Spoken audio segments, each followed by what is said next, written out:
Assalamualaikum warahmatullahi wabarakatuh. Balik lagi bareng gua Irsal di Kris. Jumpa lagi di segmen Radio Mistis. Kali ini gue bakal bawain pengalaman horor yang dikirim oleh Mas Bima dari Boyolali, Jawa Tengah. Dimana pada saat itu ia akan hendak pergi mendaki Gunung Lawu bersama kedua orang temannya, yaitu Agung dan Hadi.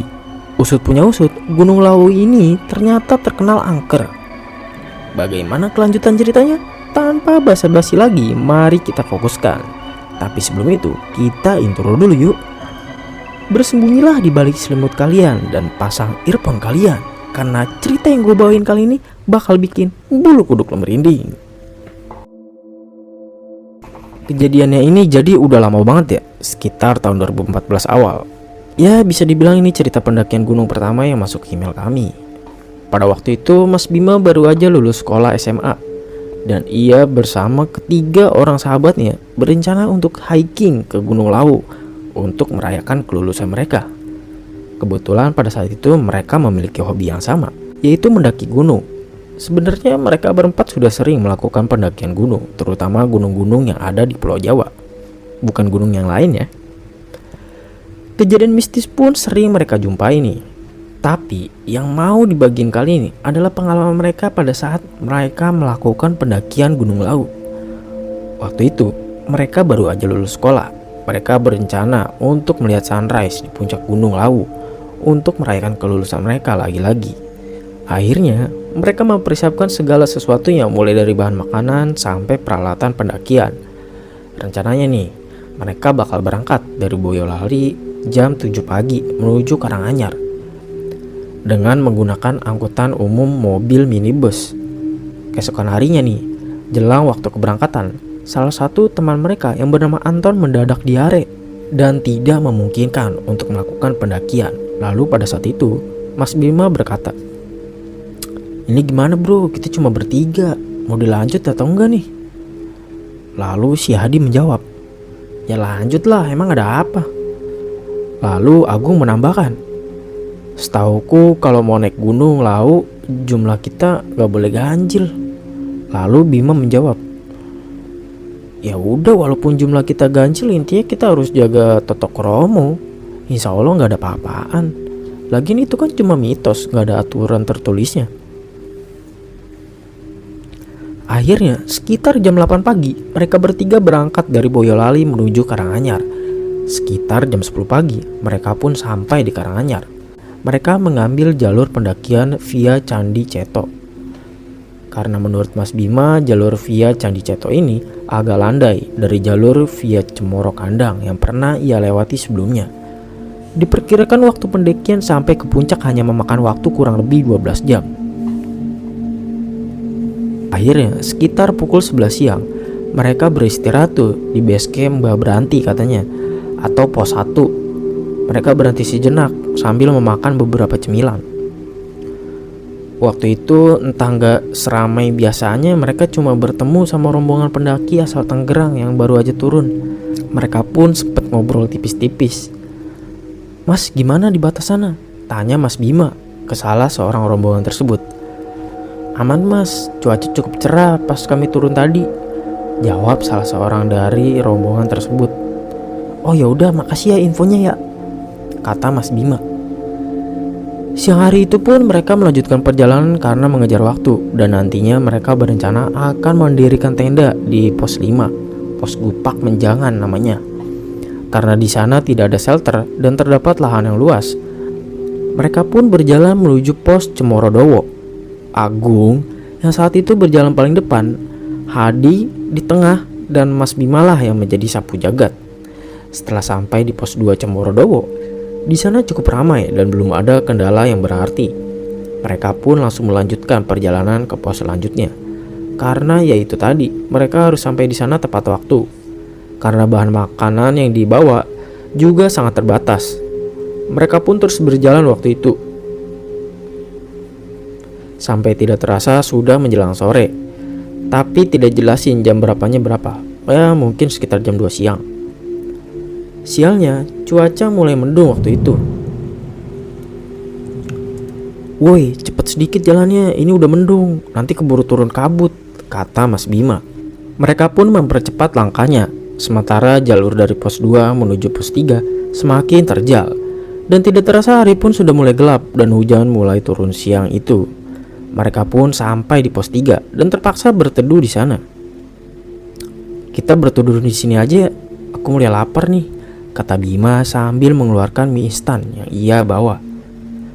"Oh ya udah Bim, aku juga mau ngopi nih, udah dingin awakku," kata Agung. Singkat cerita, selesai mereka menyantap makanan ringan, mereka langsung melanjutkan perjalanan ke pos selanjutnya. Waktu itu kabut semakin pekat dan hari mulai gelap. Sementara mereka harus ekstra berhati-hati. Jalur yang dilewati cukup licin karena baru aja diguyur hujan.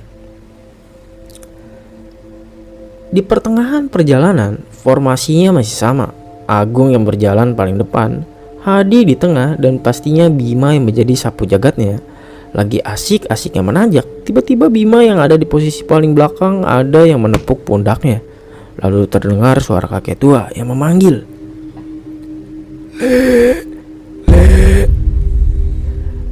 Bima pun berhenti dan menoleh ke belakang. Dia kaget di situ. Ada satu sosok kakek menggunakan pakaian setelan serba hitam dengan bagian dada yang terbuka. "Mbah minjem korek le, ono ora?" Tanpa berbicara, Bima langsung memberikan korek tersebut ke kakek tua itu, dan si kakek tua itu membakar sebatang rokok kretek. Kata Mas Bima, rokoknya ukurannya sedikit lebih besar dari rokok pada umumnya.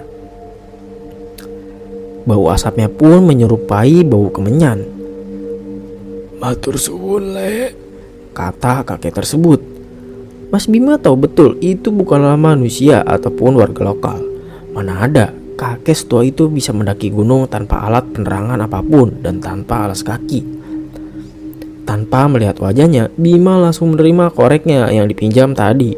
Lalu Hadi memanggil, dan sosok kakek tersebut sudah tidak ada di hadapan Mas Bima. "Woi Bim, nopo toh? Ayo cepet." "Gak ada apa-apa, udah lanjut, aku cuma ngantuk aja," jawab Bima. Teman-temannya Mas Bima juga sudah merasa ada yang gak beres. Terlihat dari gelagat si Bima yang aneh pada hari itu. Sementara itu hari sudah semakin gelap karena menjelang malam. Terlebih jalur pendakian dari pos 3 ke pos 4 didominasi oleh tanaman pinus. Agung yang berada di paling depan tiba-tiba terdiam sejenak dan mencium bau-bauan yang aneh seperti campuran bau orang mati dan bau bangkai hewan. Setelah melihat ke arah kiri, di situ dia melihat ada satu sosok pocong di balik salah satu batang pohon pinus yang ada di sana. Si Agung pun hanya terdiam karena tidak mau membuat teman-temannya panik ketika itu. Dan ternyata bukan cuma Agung yang melihat sosok pocong tersebut, tapi juga Bima dan Hadi. Pocong itu sangat jelas menghadap ke arah mereka dengan wajah yang hitam pekat dan terdengar suara napas yang mendengus dari pocong itu. Agung nundukin kepalanya sambil ngomong, "Nuhun sewu, ojo mendeni yo." Sementara Agung dan Bima melakukan hal yang sama, yaitu menundukkan kepala tanpa berucap sepatah kata pun. Sosok pocong tersebut itu hanya diam aja. Setelah perjalanan yang cukup melelahkan dan sudah malam juga, mungkin sekitar jam 7 malam, mereka pun sampai di pos 4. Karena sudah sangat kelelahan, mereka berniat untuk menggelar tenda di pos 4, agak melenceng dari rencana mereka sebelumnya. Tapi di shelter pos 4 ternyata orang-orangnya banyak banget, karena cuma bisa muat 2-3 tenda saja. Jadi mau gak mau malam itu mereka harus naik lagi ke pos 5 Gupak Menjangan. Jaraknya lumayan jauh tapi tidak terlalu terjal. Mas Bima pun memastikan bahwa teman-temannya masih kuat untuk melanjutkan perjalanan. "Asem, penuh nih shelternya, gimana lur, lanjut gak?" kata Bima. "Lanjutlah, mau gimana lagi," kata mereka berdua. Mereka pun melanjutkan perjalanan menuju pos 5 Gupak Menjangan. Waktu itu hari sudah benar-benar gelap. Setelah perjalanan cukup melelahkan, hari itu mereka pun sampai di pos 5 Gupak Menjangan. Mereka pun bergegas mendirikan satu buah tenda berukuran besar yang cukup muat untuk mereka bertiga. Gak apa-apa lah agak dempet-dempetan, yang penting lebih praktis.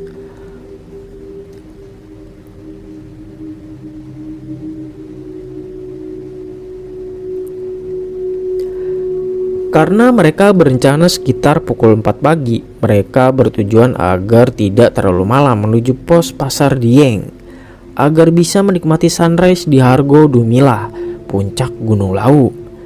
Singkat cerita, mereka pun sampai ke pos Gupak Menjangan. Mereka pun mendirikan tenda di sana dan membuat beberapa olahan makanan yang nantinya akan dimakan sebelum mereka tidur.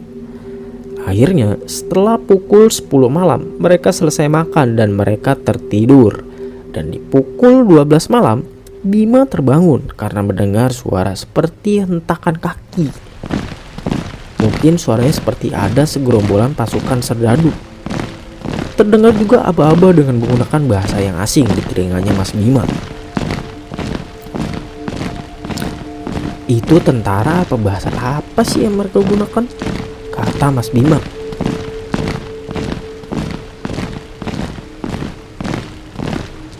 Sementara Agung dan Hadi sangat sulit untuk dibangunkan, mungkin karena kelelahan. Sialnya lagi, Mas Bima ini kebelet buang air kecil. Tapi di sisi lain dia ketakutan dengan suara-suara tentara itu. Dia tahu betul itu bukanlah manusia. Tapi Mas Bima memilih menahan sebentar hajatnya. Kejadian itu berlangsung hingga 15 menit dan akhirnya suara-suara itu pun perlahan menjauh dan menghilang. Mas Bima memberanikan diri keluar dari tenda dengan membawa senter penerangan dan botol bekas untuk menampung urinnya. Dan tak lupa ia mengaitkan sebuah botol minum kecil yang udah terisi air penuh. Mas Bima pun menuju salah satu semak yang ada di sana dan menunaikan hajatnya. Setelah selesai menunaikan hajatnya, Mas Bima pun menoleh ke belakang untuk kembali ke tenda. Tapi pada saat itu ia terbelalak kaget. Tenda yang tadinya berisi kedua temannya kini tidak terlihat lagi. Yang terlihat hanya semak belukar yang cukup rimbun. Mas Bima pun berdiam diri sejenak. Dia mencoba mengingat jalan yang ia lewati. Tapi sangat berbeda sekali dengan yang saat ini ia lihat. Ada satu keanehan dengan senter yang dibawa. Senternya masih menyala, tapi tidak bisa menerangi daerah sekitar. Cahayanya seperti tidak tembus. Mas Bima pun pada saat itu terus berjalan ke depan mengikuti jalan setapak itu. Sedangkan di kanan kirinya banyak semak belukar. Ini aku di mana ya? Ucapnya. Dia pun terus berjalan melihat ke segala arah sampai akhirnya di kejauhan dia melihat ada dua buah cahaya dan dia pun penasaran dan mendekati sumber cahaya tersebut. Setelah sampai di sumber cahaya tersebut, terlihat ada dua buah obor yang diletakkan di sebuah gapura. Tapi tulisan di gapura ini menggunakan tulisan askara yang tidak dapat dimengerti oleh Mas Bima. Akhirnya dia pun berjalan memasuki gapura tersebut. Dan ada beberapa rumah warga. Rumahnya seperti rumah tradisional Jawa dan masih berjarak dari rumah satu dan yang lainnya. Mas Bima pun terus berjalan dan di sana ada beberapa orang warga dengan pakaian tradisional, yang laki-laki menggunakan pakaian serba hitam, sedangkan yang perempuan hanya menggunakan kemben dengan kain jarit. Tasnya seperti biasa, seperti di pedesaan pada umumnya. Dan ada juga anak-anak yang sedang asik berlarian. Akhirnya ada seorang ibu yang sedang menyapu halaman dan Mas Bima pun bertanya kepada ibu tersebut. "Bu, pangapunten, desa iki jenenge opo toh?" kata Mas Bima. Si ibu itu menghentikan aktivitasnya dan melihat ke arah Mas Bima tanpa mengucap sepatah kata pun dan melanjutkan aktivitasnya. Dalam hati Mas Bima berucap, "Aku salah ngomong apa ya?" Dia pun kebingungan dan akhirnya Mas Bima memilih untuk melanjutkan perjalanannya. Dia terus menyusuri jalan yang seperti tidak berujung. Mas Bima sudah sangat keletihan saat itu. Dia pun bersandar di sebuah pohon besar. Dan dia menyadarkan tubuhnya ke pohon besar tersebut. Dia juga meminum air dari botol kecil yang ia bawa tadi. Setelah Mas Bima merasa agak fit, ia pun memutuskan untuk melanjutkan perjalanan. Tapi baru saja Mas Bima mau bangun, ia merasa di punggungnya tempat ia bersandar seperti bergerak-gerak, Mas Bima berkata, "Ini apa lagi ya?" Ketika ia menoleh ke belakang, ia pun terbelalak kaget. Pohon besar yang tadinya ia jadikan sebagai sandaran seketika berubah menjadi sosok hitam yang tinggi besar dengan mata yang menyala merah. Mas Bima kaget dan langsung menjauhi sosok tersebut. "Astagfirullah, opo kowe?" Dia pun berlari ke arah depan dan mulai terdengar suara keramaian seperti ada yang sedang berbicara satu sama lain. Tapi lagi-lagi Mas Bima tidak mengerti apa yang ia katakan. Entah menggunakan bahasa apa, Mas Bima juga tidak mengerti. Semakin jelas suara tersebut, Mas Bima pun semakin mendekat dan di sana terjadi lagi hal aneh. Dia berada di tempat yang mirip pasar, ramai sekali orang-orang yang bertransaksi seperti pada umumnya. Dan orang-orang tersebut memakai pakaian kuno. Mas Bima pun berjalan di tengah keriuhan itu. Ketika Mas Bima melihat sekeliling orang-orang tersebut mendadak diam. Mereka menghentikan aktivitasnya dan semuanya melihat Mas Bima dengan tatapan yang tajam. Kejadian itu berulang sampai kedua kalinya. Akhirnya Mas Bima menundukkan kepala sambil berjalan ke depan, dan sambil berjalan di hadapan Mas Bima ada satu ekor burung kecil berwarna coklat yang seakan tidak mau terbang. Hanya berjalan di depan Mas Bima. Ketika Mas Bima berhenti melangkah, burung itu juga ikut berhenti. Di situ Mas Bima sudah pasrah. Dalam hatinya berzikir dan berdoa, "Ya Allah, kalau memang aku mati di sini, aku mau jasadku ditemukan," ucapnya dalam hati. Dan dari arah kiri Mas Bima ada suara yang memanggil, Le, Bima."